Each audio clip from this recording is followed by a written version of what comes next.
उसको डेट करोगे जो तुम्हारे भगवान को तोड़ने की बात करता है, तुम्हारी मूर्तियों पर टॉयलेट करने की बात करता है, उनके साथ तुम मतलब आप बातचीत रखोगे? अब ये नहीं हो सकता मैडम, ये वो सड़े हुए। लेकिन लोग कहते हैं ना कि एक सिर्फ आप कुछ लोगों की वजह से पूरी कम्युनिटी को बदनाम, पूरी जाति को बदनाम। सही बात है मैडम, सिर्फ मुसलमान ही आतंकवादी नहीं होता है, लेकिन हर आतंकवादी हमेशा मुसलमान ही क्यों होता है? मेरा भी एक सवाल है, इसमें कुछ गलत नहीं है। जिहाद कौन कर रहा है? हिंदू लड़कियों को काट कौन रहा है? कोई सिख नहीं काट रहा है, कोई क्रिश्चियन नहीं काट रहा है, कौन काट रहा है? मुसलमान ही काट रहा है ना। मुसलमान ही तो रेटे लगा रहे हैं कि ब्राह्मण की लड़की के इतने पैसे दूंगा अगर कन्वर्ट कर दोगे तो। कौन कर रही है? वही कर रहे हैं ना, और कोई नहीं कर रहा। कभी हिंदू ने तो नहीं कहा कि किसी मुस्लिम को कन्वर्ट कर दो, हम तुम्हें 25 लाख रुपए देंगे, नहीं कहा हमने तो। हम तो किसी कन्वर्जन की बात नहीं करते। एक ही कौम हमेशा मैडम कन्वर्जन की बात क्यों करती है? इस्लाम फैलाने की बात क्यों करती है? अगर इस्लाम में अच्छाई होगी तो लोग खुद कन्वर्ट होंगे ना। आप सीरियल बना दीजिए इस्लाम पे, कुरान पे, हमें दिक्कत नहीं है। हमें भी तो पता चले कि क्या अच्छाइयां हैं, क्योंकि हम जैसे कुकर्म देख रहे हैं, हम जैसे कांड देख रहे हैं, हमें तो सिर्फ बुराई नजर आ रही है, हमें कोई अच्छाई नजर नहीं आ रही है। ऐसे में एक्स मुस्लिम आजकल बहुत है जो कि अलग अलग जगह जाके इंटरव्यूज भी देते हैं। आपने टेस्ट ड्राइव की बात की थी शुरुआत में, टेस्ट ड्राइव का मतलब क्या है? मैडम टेस्ट ड्राइव में देखो, हमें तो मतलब ये पता है कि गाड़ियों की टेस्ट ड्राइव होती है, इंसान की तो कोई इंसान हो, तुम कोई वस्तु थोड़ी हो। मैडम जो टेस्ट ड्राइव में जो गाड़ियां होती है ना, वो गाड़ियां कभी बिकती नहीं है, वो गाड़ियां सिर्फ टेस्ट ड्राइव के लिए होती है। तो मतलब आप वो गाड़ी बन चुके हो जिसको कभी नहीं कोई खरीदेगा, जिसके साथ कभी कोई नहीं रहेगा, जिसको सिर्फ ड्राइव करके छोड़ दिया जाएगा। ये बात बड़ी डीप है, पर ये मान लेनी चाहिए लोगों को, क्योंकि टेस्ट ड्राइव का समर्थन जो कर रहे हैं उसकी पूरी परिभाषा तो यही है ना कि मतलब आप हमें ड्राइव कीजिए, आपको अगर पसंद आता है तो जी खरीदिएगा, वरना नहीं खरीदिएगा। पर आप नहीं खरीदे जाओगे, तब भी आपका एक सब्स्टिट्यूट होगा, वो खरीदा जाएगा। तो मैडम इसमें क्या खुद की बदनामी है या मेरी है? मेरी तो नहीं, मैंने तो ऐसी सड़क छाप चीज का मैंने तो समर्थन नहीं किया, जिसने किया उसकी बदनामी हुई ना। और लिव इन रिलेशनशिप से उससे भी परेशान। लिव इन रिलेशन में तो टेस्ट ड्राइव का वो कनेक्शन है।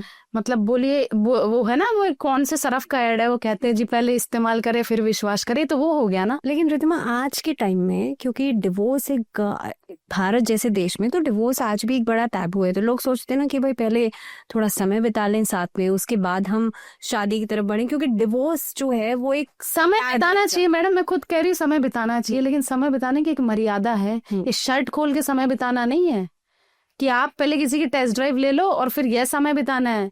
मैडम लोगों के प्यार वाले रिश्तों के डिवोर्स हो रहे हैं, या जिस प्यार के लिए इनका दम घुटता था, उसी प्यार से करोड़ों रुपए की एलिमनी मांगती है। ये वही प्यार है ना। लेकिन अभी हाल फिलहाल में अगर आपने निकी का केस सुना हो, जो ग्रेटर नोएडा में उसे जिंदा जला दिया। हाँ, जिंदा जला दिया है ना। वो एक ऐसी कम्युनिटी जहाँ पे लड़की लगातार टॉर्चर झेल रही थी, मार पिटाई भी उसके साथ होती थी, उसके बाद उसे एट लास्ट क्योंकि माँ बाप ने नहीं सुनी तो जिंदा जला दिया गया। गलत तो था। कैसे देखिए, ये बहुत गलत था मैडम। ये कोई भी अगर ऐसा करता तो ये हैवानियत है। आप कोई नहीं होते हो किसी को जलाने वाला, आप पे क्या हक है? आपने उसे पैदा किया, आप कौन होते हो? मैडम ये मारना काटना ही तो कोई मतलब का ही नहीं है, और शायद उसे दहेज के नाम पर ही जलाया गया था। तो मैडम दहेज तो एक बहुत ही बड़ी कुप्रथा है पूरे हिंदू समाज की, और मैं कहूंगी मुसलमानों में भी अगर है तो ये कुप्रथा है। दहेज नाम की कोई बीमारी नहीं होनी चाहिए। अगर कोई माँ बाप अपनी कन्या आपको दे रहे हैं तो आपको जिंदगी भर नतमस्तक होके उनके सामने रहना चाहिए, और नजरें उठनी नहीं चाहिए आपकी शर्म से। आप में ऐसी कैसी काबिलियत हो कि आपको कोई अपनी औलाद दे दे? आप कौन हो भाई? कौन हो? उनके कोई कुनबे से क्यों नहीं? एक चलो ठीक है, एक वो है चीज, ब्याह है, करना पड़ता है, शादियां होती है। लड़कियों के अंदर उसके बाद भी ये डर है ना कि भाई लड़का कैसा निकलेगा, क्योंकि ये हिंदू समाज नहीं, ये भारत में एक बहुत बड़ी प्रॉब्लम है। बहुत बड़ी प्रॉब्लम है madam. Dowry is a problem. हाँ, अगर आप देखोगे तो मतलब मैं कहूंगी dowry is a major problem. तो वो प्रॉब्लम है ये, क्योंकि ऐसी क्या काबिलियत है तुम में भैया? तुम चाहे सरकारी नौकर हो, तुम कोई भी हो, तुम तो मैं कह रही हूँ तुम तो प्रधानमंत्री हो, तुम्हें अपनी औलाद कोई क्यों दे? मैडम आज कोई बकरी का बच्चा नहीं दे पाता है किसी को, वो आपको अपनी औलाद दे रहे, तो आपको तो शुक्रगुजार रहना चाहिए जीवन भर, आके शर्म से उठनी नहीं चाहिए। आप उनकी बच्ची को जला रहे हो, तो ये तो हैवानियत है, ये तो नीचता है। हम ऐसी नीचता को कभी सपोर्ट नहीं करते। लेकिन मैडम आप कह रहे हो कि या लोगों का कहना, आप क्या ही कहोगे, आप लोगों के सवाल पूछ रहे हो कि भाई पहले टेस्ट ड्राइव कर लो, पहले इस्तेमाल कर लो, फिर विश्वास कर लो। तो मैडम वो बात हो गई ना, आपने पहले बातचीत रखनी है, आप बातचीत रखे, घूमे फिरे, कहाँ दिक्कत है।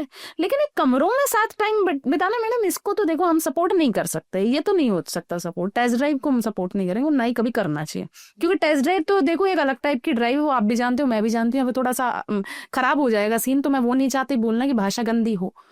तो वो ड्राइविंग तो उसका तो कोई मतलब ही नहीं है इस चीज से। उसके लिए आपके पास पूरा जीवन पड़ा है, उसमें आप बिताओ वो समय, कोई दिक्कत नहीं है। लेकिन आपके वैचारिक जो मतलब निजी विचार हैं, इनके बारे में जानना, आपकी विचारधारा कैसी है, आप किस चीज को पसंद करते हो ना पसंद करते हो, यह चीजें जाननी होती है ना। ये क्या बात है कि शर्ट के बटन खोल के हमें देखना, नहीं नहीं, ये टेस्टिंग नहीं चलेगी यहाँ पे, ये गलत है। रिद्धिमा, आप तो बाहर भी रह के आई हैं, भारत से बाहर भी आप जी बताया आपने, वहां और यहाँ में कल्चरल डिफरेंसेस क्या है? मैं मैडम जो आपके नजरिए से, मतलब बाकी लोगों के नजरिए की मैं बात नहीं कर रही हूँ, रिद्धिमा शर्मा के नजरिए से क्या है? मैम मैं बेसिकली मैं इंटीरियर डिजाइनर, मैं पूरा आपको बता ही देती हूँ। मैं दुबई में रही, 2.5 साल मैंने समय बिताया वहां पे। मैं कहूंगी madam Dubai is a safe country. वहां पर मेरा एक बार ही आपको मैं बताऊं तो मेरा डेबिट कार्ड था, वो गिर गया था। तो मैं बहुत डर गई, क्योंकि वहां पर मैं अकेले रहती थी, काम करती थी, मेरी जॉब थी। तो अब वहां पर माँ बाप भी नहीं, पैसे वगैरह के बिना तो देखो आपका कैसे ही जीवन व्यापन होगा। मैंने देखा कार्ड नहीं, अब कैसे क्या होगा। मैम मैं जाग पर वो कार्ड गिरा था, मुझे तो पता भी नहीं था, मेरी एक्चुअली जो गाड़ी थी उसके जस्ट बगल में ही वो नीचे गिर गया था, और मैंने रात को चेक नहीं किया। तो मैडम सुबह मैंने देखा वो कार्ड वहीं पड़ा था, और उस कार्ड में से कोई छेड़छाड़ नहीं हुई थी। अब लड़कियों की सिक्योरिटी की बात कर रही हूँ, मैं खुद वहां पर 1:30 बजे रात को घूमी हूँ, हमें कोई दिक्कत नहीं आई। और जो वहां के मुस्लिम है वो बिल्कुल भारत के मुस्लिमों से अलग है। मैंने वहां पर ये डिफरेंस देखा। मैंने यहाँ पर देखा कि यहाँ पर तो मुस्लिम सिर्फ आतंक फैला रहे हैं, वो मैडम कभी वाई भी नहीं आई वहां पर ऐसी। एक वहां पर एक पाकिस्तानी लड़की थी, मैं आपको बताऊं, तो वो एक सलोन के अंदर काम किया करती थी। जो मेरी शुरुआत में बड़ी अच्छी मतलब मेरे साथ रही, वो कि नहीं बहन हम तो ऐसे हैं, ये है वो है। मैंने कहा चलो ठीक है कोई बात नहीं, मैंने भी माना कि नहीं सारे एक से नहीं होते। मैम एक दिन उसने दावत पे बुलाया, कहती है कि बहन आप दावत पे आओ। मैंने कहा यार मैं दावत पे नहीं आ सकती, आई एम प्योर वेजिटेरियन, मैं कैसे आऊंगी तेरे साथ दावत पे। तो कहते नहीं नहीं आप दावत पे आए। मैंने कहा चलो ठीक है जी आ जाते हैं। तो उसने चावल बनाया मैडम, और मेरे लिए रायता रखा। चावल के अंदर छोटे छोटे दाने बीफ के थे। अच्छा। अब मैंने देखा स्मेल अनियन की तो नहीं है, इसमें है क्या। तो मैंने मेरे स्पॉन्सर को बुलाया, तो स्पॉन्सर आया, उसने बोला दिस इज बीफ। मैंने कहा आर यू श्योर। बोले I am damn sure this is beef. तो फिर उसने पूछा किसने दिया है तुम्हें। मैंने कहा ये लड़की है इसने दिया है। उसने बोला अरे पाकिस्तानियों से दूर रहा करो भाई। मैंने कहा हम तो पहले ही दूर हैं, हम कौन से पास में इनके, क्योंकि हमारी तो इनसे वैसे हम तो पड़ोस में, हम तो बूम बड़म हम तो सहन करते ही रहते हैं इनके बम पटाखे। मैंने कहा यार देखा मुझे लड़की थोड़ी सी गरीब सी है, वो जरूरतमंद है, ठीक है। बाद में पता चला मैडम ये तो अपने को बीफ खिला रहे हैं, ये ऐसे नीच लोग हैं। तो फिर मैडम उससे मैंने मेरे स्पॉन्सर ने मुझे पूछा कि ये क्या आपको क्या करना है इसके ऊपर। मैंने कहा आप कुछ भी करिए मुझे मतलब नहीं, लेकिन मैं ऐसे लोगों को पसंद नहीं करती, मेरी जगह चेंज कर दो। मैडम अगले दिन रिपोर्ट करवा दिया था उस लड़की को उसके देश में, और आज वो गल्फ विजिट नहीं कर सकती। यह किया था मेरे साथ वहां के मुसलमानों ने। तो अरबी मुसलमानों की मैं सदैव इज्जत करूंगी, जो ठीक है उसकी इज्जत है। और मैं यहाँ पर भी जो अब्दुल कलाम जी वाले सोच के हम उनकी इज्जत करेंगे, कसाब वाले लोगों की हम इज्जत नहीं करेंगे। कसाब वाले जो लोग हैं वो नीच हैं, और हम उसको नीच ही कहेंगे। जो षड्यंत्र करके हिंदुओं को काटते हैं वो हमारे भाई कभी ना तो थे, ना है, ना होंगे। ठीक है जी रिद्धिमा, आपके लिए मेरे पास एक रैपिड फायर है, लेकिन उससे पहले मैं आपसे जानना चाहती हूँ सनातन को आप कैसे समझती हैं? सनातन को मैं समझना क्या है, सनातन तुम्हारी रग रग में समझने की क्या बात है। लोगों को समझ में आए, शब्दों में लोगों को समझ में आए। इस देश की संस्कृति है सनातन, इस देश की रग रग में है सनातन।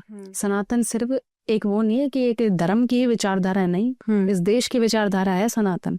प्रकृति, हम तो हर चीज को पूछते हैं मैडम, सूरज हो, चांद हो, या फिर हवा हो, अग्नि हो, पानी हो, हम तो हर चीज को पूछते हैं। लेकिन इस देश में आई लव मोहम्मद के नारे भी लगते हैं। आई लव मोहम्मद के नारे लगते हैं, कोई दिक्कत नहीं है। आई लव मोहम्मद का नारा अपनी दुकान के बाहर भी लगाओ, हम तो कहते हैं लगाना चाहिए।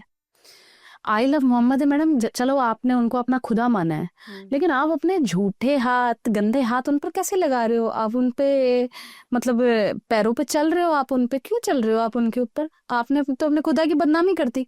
लेकिन आई लव मोहम्मद के नारों पर किसी को दिक्कत नहीं होती, लेकिन अगर हम आई लव महादेव बोल देते हैं तो सबको लगता है जी ये तो नफरत फैला, काउंटर में बोला गया था आलम। हाँ हाँ। नफरत फैला रहे हैं कहते हैं। तो बिल्कुल ये धार्मिक नारे हैं जो देशद्रोही नारे हैं, उससे सामाजिक हिंसा बढ़ सकती है। आपत्तिजनक नारे हैं, हमें तो यह कह दिया जाता है हमारे ही देश में। हम आज इधर उधर भाग रहे हैं, लेकिन मैं सबको एक ही चीज कहना चाहूंगी कि सनातन इस देश की संस्कृति है, सिर्फ हिंदुओं की संस्कृति नहीं, सनातन इस देश के रग रग में है। और यह एक विचारधारा है। यहाँ के मुस्लिम वो कहते हैं, वो भी तो मैडम 3-4 पीढ़ी पहले हम ही थे, और कौन थे? अगर दादा परदादाओं में नाम खोजेंगे तो श्यामलाल ही मिलेंगे। ठीक है जी। बीजेपी धर्म बचा रही है या वोट? धर्म बचा रही है बीजेपी। बचाया उन्होंने 370 हटा के, राम मंदिर बना के। ठीक है जी। Dhruv Rathee is he a fact checker और content chef? Content chef. Changur Baba, हाँ। अध्यात्म या मजाक? मजाक, षड्यंत्र। लोग सनातन समझ रहे हैं और बस ट्रेंड फॉलो कर रहे हैं। सच बात बताऊं तो अभी तक लोग समझ ही नहीं रहे, ट्रेंड फॉलो कर रहे हैं, सच बात है। ओके हाँ।